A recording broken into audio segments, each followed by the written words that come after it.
블레셋은 이스라엘과 전쟁에서 크게 승리를 거두었습니다. 블레셋은 승리를 거두면서 하나님의 궤를 전리품으로 가지고 옵니다. 그들은 자신들이 믿는 다곤 신이 이스라엘의 신인 여호와를 이겼다고 생각했습니다. 하나님의 궤를 빼앗아 왔기 때문에 여호와가 그들의 포로가 되었다고 생각했을 것입니다. 그들은 그들의 성읍 중 하나인 아수돗에 도착하여 다곤의 신전 안에 들어가 하나님의 궤를 다곤 형상 곁에 두었습니다. 이튿날 다곤 형상이 여호와의 궤 앞에 엎드러져 있었습니다. 우연이라고 생각했죠. 바로 잡아놨는데 그 다음날 보니까 머리와 두 손목이 끊어져 문지방에 있고 다곤의 몸뚱이만 남아 있었습니다. 그들은 두려운 나머지 여호와의 궤를 가드라는 블레셋의 또 다른 성읍으로 옮겼습니다. 그곳에서 여호와의 손이 심히 큰 환난을 그 성읍에 더하셨고 성읍 사람들의 작은 자와 큰 자가 독한 종기가 나게 하셨죠. 그리하여 다시 세 번째로 에그론이라는 성읍으로 여호와의 궤를 보냅니다. 그곳에서 많은 사람들이 죽음에 이르게 되고 죽지 않은 사람들은 독한 종기에 걸리게 되어서 성읍의 부르짖음이 하늘에 사무쳤습니다. 새 도시에 임한 재앙이 점점 강도를 높여간 것입니다. 사실 이 전쟁은 하나님께서 블레셋을 통하여 엘리의 집안과 이스라엘을 향한 하나님의 심판을 위해서 사용한 것인데 블레셋은 마치 자신들이 하나님과 싸워 이긴 것이라고 착각을 한 것이죠. 이스라엘 백성들이 무력하고 무능했지만 하나님은 스스로 블레셋과 싸워서 블레셋 앞에 하나님께서 어떤 분이신지를 드러내셨습니다. 오늘 본문은 여호와의 궤가 블레셋 땅에 있은 지 7달이 되었을 때 일어난 사건입니다. 그동안 여호와의 궤로 말미암아 블레셋 땅은 큰 재앙이 임한 것이죠. 여호와의 궤, 하나님의 궤라고 사무엘상은 표현하고 있는데요. 언약궤, 법궤 이렇게 명칭이 여러 명칭을 사용하고 있습니다. 이것은 하나님의 명령을 따라 모세 때 만든 것이죠. 그 내부에는 십계명 두 돌판이 있습니다. 하나님의 말씀의 핵심이고 또 그의 백성들을 향한 하나님의 명령이죠. 이스라엘 백성들로 하여금 하나님의 명령을 따라야 한다는 의미를 이 하나님의 궤가 잘 보여주고 있습니다. 또 이 하나님의 궤의 덮개는 시은 자, 하나님의 은혜가 임하는 장소고 또 속죄소라고 해서 하나님이 죄를 사하시는 곳입니다. 또 하나님의 보좌, 또 하나님의 발등상 이런 표현을 사용하기도 하죠. 하나님의 임재를 상징하는 것이 바로 하나님의 궤라고 하겠습니다. 이 여호와의 궤가 블레셋 땅에 있은 지 7달이 되는 동안 블레셋 땅은 정신이 혼미할 정도로 온갖 재앙을 겪어야 했죠. 결국 어떻게 합니까? 제사장들과 복술자들을 불러서 묻게 됩니다. 복술자들이란 점을 치는 사람들이죠. 당시로는 지혜로운 사람들을 가리킨다고 하겠습니다. 그들에게 이렇게 묻습니다. 여호와의 궤를 어떻게 본래 있던 곳으로 보내야 하느냐. 이러한 블레셋 사람들의 질문에 이들이 대답을 합니다. 거저 보내지 말고 속건제를 드려서 보내야 한다. 거저라는 말은 빈손으로 보내서는 안 된다는 겁니다. 속건제라는 것이 무엇입니까? 손해를 입힌 것에 대해서 배상을 하는 배상제죠. 속건제를 드려야 병이 나을 것이고 그 결과를 통해서 하나님이 과연 블레셋에 벌을 내리셨는지 그렇지 않은지도 알 수 있을 것이라고 말을 합니다. 그러자 또 묻지요. 그러면 속건제는 무엇으로 드려야 하느냐? 그러자 금, 독종 5과 금쥐 5마리를 속건제로 드려야 한다. 독종이라는 것은 종기를 가리키죠. 종기 모양의 아마 이 5개의 금 독종과 금쥐 5마리. 5이라는 숫자는 블레셋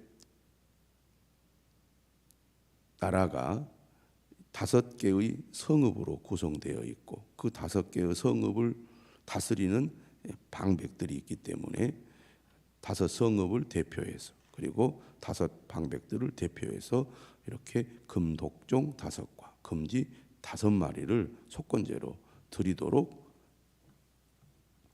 얘기를 한 것입니다. 그리고 새 수레를 만들고 젖먹이는 소 2마리, 암소 2마리를 끌어다가 수레를 메우고 여호와의 궤를 수레에 싣고 속건제로 드릴 금으로 만들 물건들은 상자에 담아서 궤 곁에 두고 그것을 보내어 가게 해야 된다라고 알려주었습니다. 당시 고대 근동에서는 이처럼 이 여호와의 궤와 같은 중요한 제사의 도구들을 새로운 수레에 실었습니다. 물론 하나님의 법은 그것이 아니었죠. 그러나 그들은 정성을 다해서 여호와의 궤를 보내야 된다고 생각했기 때문에 새 수레에 만들어서 그 수레에 실어 보내라고 한 겁니다. 그런데 본문을 보면 어떤 내용이 나오느냐 하면 7절에 그 송아지들은 떼어 집으로 돌려보내라 이렇게 되어 있습니다. 왜 이렇게 하겠습니까?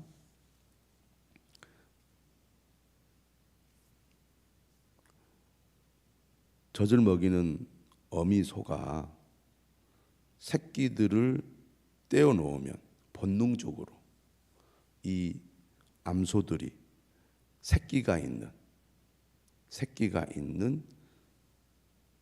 집을 향하여 가게 될 거라고 보았기 때문입니다.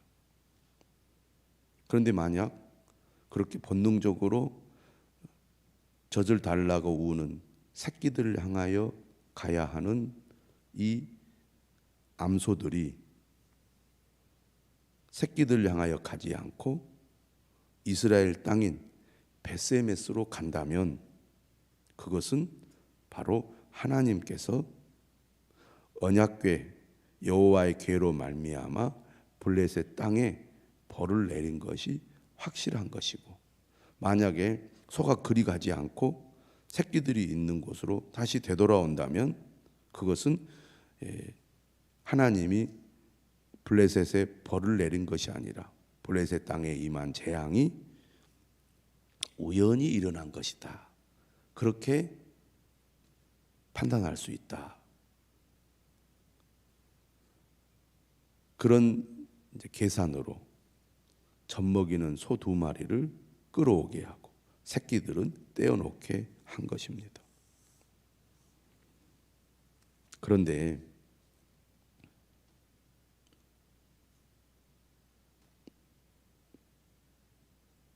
12절에 어떻게 됩니까? 암소가 베세메스 길로 바로 행하여 대로로 가며 갈 때 울고. 왜 울겠습니까?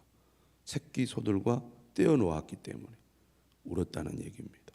좌우로 치우치지 아니하였고, 다시 말하면 다시 되돌아 가지 않고 베세메스로 똑바로 갔다는 얘기입니다. 블레셋 방백들은 베세메스 경계선까지 따라가죠. 소가 어디로 가는지를 지켜본 겁니다. 다시 말하면 여호와라는 신이 블레셋 땅에 재앙을 내린 것인지 아니면 우연히 일어난 것인지를 지켜보았다는 얘기입니다. 베세메스라는 지역은 예루살렘에서 서쪽으로 약 20km 떨어진 곳입니다. 블레셋 성읍인 에그론에서 가까운 것인데요, 유다 지파에 속한 성읍입니다. 태양의 집이라는 뜻을 가지고 있는데, 오늘 본문에 보니까 베세메스 사람들이 골짜기에서 밀을 베다가 눈을 들어 괴를 봅니다. 그리고 그 본 것을 기뻐했다고 되어 있습니다. 밀 추수를 하고 있었다는 것은 그 시기가 오늘로 말하면 5월에서 6월 사이였다는 얘기입니다. 7개월 동안 잃어버렸던 하나님의 괴를 그들이 눈으로 확인했을 때 얼마나 기뻐했겠습니까? 14절에 보니까 수레가 베세메스 사람 여호수아의 밭 큰 돌 있는 곳에 이르렀고, 그곳에 이르렀을 때 이 수레가 멈췄습니다. 그러니까 소가 멈췄다는 얘기입니다. 사람들이 수레의 나무를 패고 그 암소들을 번제물로 여호와께 드리고, 레위인은 여호와의 궤와 그 궤와 함께 있는 그 보물, 금 보물 담긴 상자를 내려다가 큰 돌 바위 위에 두었습니다. 그리고 그날에 베세메스 사람들이 여호와께 번제와 다른 제사를 드리죠. 블레셋 5 방백은 이것을 보고 그날에 에그론으로 돌아갔습니다. 하나님께서 블레셋 땅에 재앙을 내렸구나라는 것을 그들이 두 눈으로 확인을 한 겁니다. 그러면서 블레셋 5 도시 성읍을 소개하고 있죠. 아스돗, 가사, 아스글론, 가드, 에글론, 이 5 성읍이 블레셋의 성읍이고, 블레셋이라는 이 나라는 이 5 성읍을 중심으로 이루어진 나라라고 할 수가 있겠습니다. 자, 19절에 베세메스 사람들이 여호와의 궤를 들여다본 까닭에 하나님께서 그들을 치셨습니다. 지금까지 보면 여호와의 궤가 블레셋 땅에 있음으로 말미암아 블레셋 땅에 재앙이 임했죠. 하나님은 무능한 분이 아닙니다. 하나님은 전쟁에 패배해서 포로로 잡혀가는 분이 아니죠. 이스라엘의 패배도 하나님께서 블레셋을 사용하여 이스라엘을 심판하신 것이고 엘리의 집안을 심판하신 것이죠. 여전히 하나님은 세상을 다스리고 또 통치하시는 유일한 신이시지요. 그것을 블레셋 사람들로 하여금 분명하게 알게 하셨습니다. 블레셋 사람들은 과거에 하나님께서 이스라엘 백성들과 함께 하시면서 애굽에 내린 재앙이 어떤 것인지 분명히 듣고 알았습니다. 그래서 여호와의 궤가 전쟁 가운데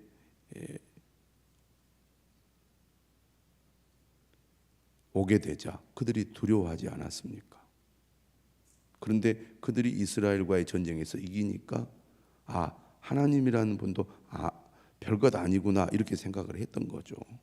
그런데 그렇지 않다는 것을 그들은 분명하게 알았습니다. 오늘 말씀에 보면 6절에 그런 말씀이 있잖아요. 애굽인과 바로가 그들의 마음을 완악하게 한 것 같이 어찌하여 너희가 너희의 마음을 완악하게 하겠느냐. 결국 바로가 고집을 부려서 이스라엘 백성, 이집트가 애굽 사람들이 큰 재앙을 당했잖아요. 지금 블레셋 사람들도 똑같이 고집을 부리고 여호와의 계를 그대로 내버려 두거나 그냥 보낸다면 애굽이 재앙을 당한 것처럼 블레셋도 계속해서 재앙을 당할 것이니 더 이상 재앙을 당하지 않으려면 빨리 속건제와 함께 여호와의 계를 보내야 된다. 그런 제안을 제사장들과 복술자들이 한 것입니다. 하나님을 두려워하는 마음을 그들이 직접 경험을 통해서 더욱 갖게 된 것입니다. 그런데 오늘 19절 이하에서 이스라엘 사람인 벳세메스 사람들이 여호와의 궤를 들여다 보았습니다. 왜 그랬을까요? 호기심 때문이겠죠. 그런데 여호와의 궤는 들여다보면 안 되죠. 그래서 하나님께서 그들에게 재앙을 내렸습니다. 5만 70명이 죽었다 이렇게 되어 있는데 여러분 이제 성경을 보면 가로가 되어 있죠. 5만. 여러분 성경책에 설명이 나와 있을 것입니다. 어떤 사본에는 5만이라는 숫자가 빠져 있다. 실제로 벳세메스 사람들의 인구수가 5만 명이 넘지 않을 텐데 아마 70명이 여호와의 궤를 들여다본 까닭에 죽지 않았겠느냐 그렇게 본 것이고 실제 고대 사본들 가운데는 이제 5만이라는 숫자가 빠지고 70명 이렇게 죽었다고 기록된 사본들이 있기 때문에 이렇게 가로를 쳤습니다. 중요한 것은 하나님의 궤를 들여다본 죄지요. 하나님을 두려워하지 않고 하나님의 말씀을 가볍게 여긴 벳세메스 사람에 대한 하나님의 심판이라고 하겠습니다. 그래서 여호와께서 백성을 쳐서 크게 살육하셨으므로 백성이 슬피 울었더라. 그러자 벳세메스 사람들이 어떻게 이제 말을 합니까? 20절에 이 거룩하신 하나님 여호와 앞에 누가 능히 서리요? 어떻게 우리가 하나님의 궤를 감당할 수 있겠느냐 그런 얘기입니다. 그를 우리에게서 누구에게로 올라가시게 할까? 하나님이 임재하시는 하나님의 궤를 그들이 감당을 못하는 이유가 어디에 있습니까? 하나님이 어떤 분이신지 하나님을 어떻게 믿고 섬겨야 할지를 잘 모르고 그들이 그저 하나님을 두려워하기만 했기 때문이라고 할 수 있겠습니다. 그래서 결국 어떻게 합니까?